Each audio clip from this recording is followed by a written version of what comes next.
ఓం సాయిరామ్. శ్రీకృష్ణే భగవతే వాసుదేవాయ నమః. భగవద్గీత 2వ శ్లోకము. సంజయుడు పలికెను, ఓ రాజా, పాండుతనయుల ద్వారా వ్యూహముగా ఏర్పాటు చేయబడినట్టి సైన్యమును చూసిన పిదప రాజగు దుర్యోధనుడు తన గురువు దగ్గరకు వెళ్ళి ఈ మాటలు పలికెను.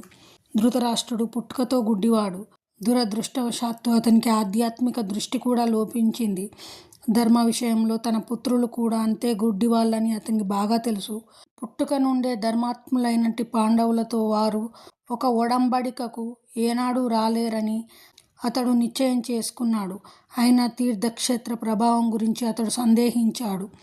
యుద్ధరంగంలోని పరిస్థితిని గురించి అడగడంలో అతని అంతరార్థాన్ని సంజయుడు అర్థం చేసుకోగలిగాడు.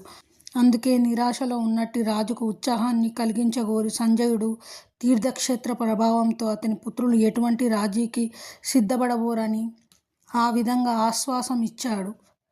పాండవ సేనా బలాన్ని చూసిన తర్వాత అతని పుత్రుడైన దుర్యోధనుడు నిజస్థితిని తెలియజేయడానికి సేనాధిపతి అయిన ద్రోణాచార్యుని దగ్గరకు వెంటనే వెళ్ళాడని అందుకే సంజయుడు రాజుతో అన్నాడు. దుర్యోధనుడు రాజుగా పేర్కొనబడినప్పటికీ పరిస్థితి తీవ్రతను బట్టి స్వయంగా సేనాధిపతి దగ్గరకు వెళ్ళవలసి వచ్చింది. అందుకే అతడు రాజకీయవేత్త కావడానికి చక్కగా సరిపోయాడు. కానీ పాండవ సేన వ్యూహాన్ని చూసినప్పుడు అతనికి కలిగిన భయాన్ని ఆ రాజనీతి చతురత దాచలేకపోయింది. 3వ శ్లోకం.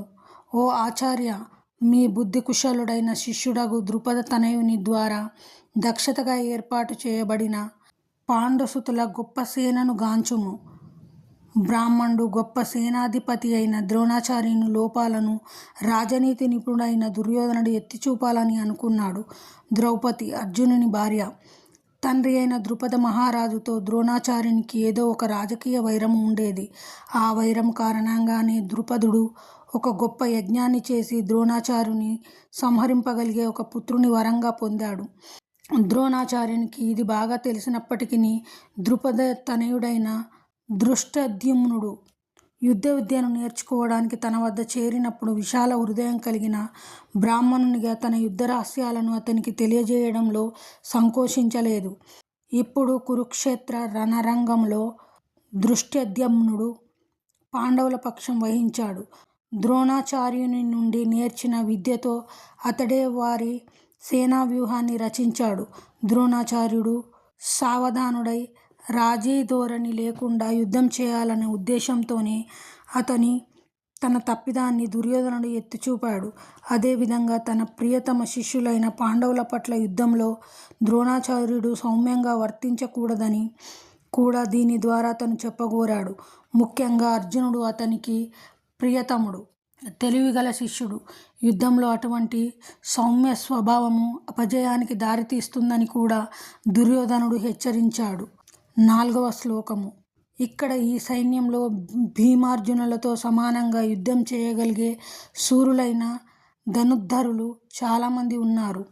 యుయుధానుడు, విరాటుడు, ద్రుపదుడు మొదలగు వారు అటువంటి మహాయోధులు. యుద్ధ విద్యలో ద్రోణాచార్యుని గొప్ప శక్తి దృష్ట్యా ధృష్టద్యుమ్నుడు ముఖ్యమైన అవరోధము కాకపోయినప్పటికీ భయకారణమైన ఇతరులు చాలామంది ఉన్నారు. వారిలో ప్రతి ఒక్కడు భీమార్జునులలాగా ప్రబలమైన వాడు కావడం వలన వారందరూ విజయపదంలో గొప్ప అవరోధాల వంటి వారని దుర్యోధనుడు పేర్కొన్నాడు.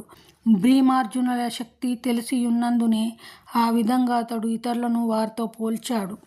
5వ శ్లోకం. దుష్టకేతువు, సేకితానుడు, కాశీరాజు, పురిజిత్తుడు, కుంతిభోజుడు, సౌభ్యుడు వంటి శూరులైన మహాయోధులు కూడా ఉన్నారు. 6వ శ్లోకము. పరాక్రమవంతుడైన యధామన్యుడు, శక్తిశాలి అయిన ఉత్తమౌజుడు, సుభద్ర తనయుడు, ద్రౌపది కుమారులు ఉన్నారు. ఈ వీరులందరూ మహారథులు.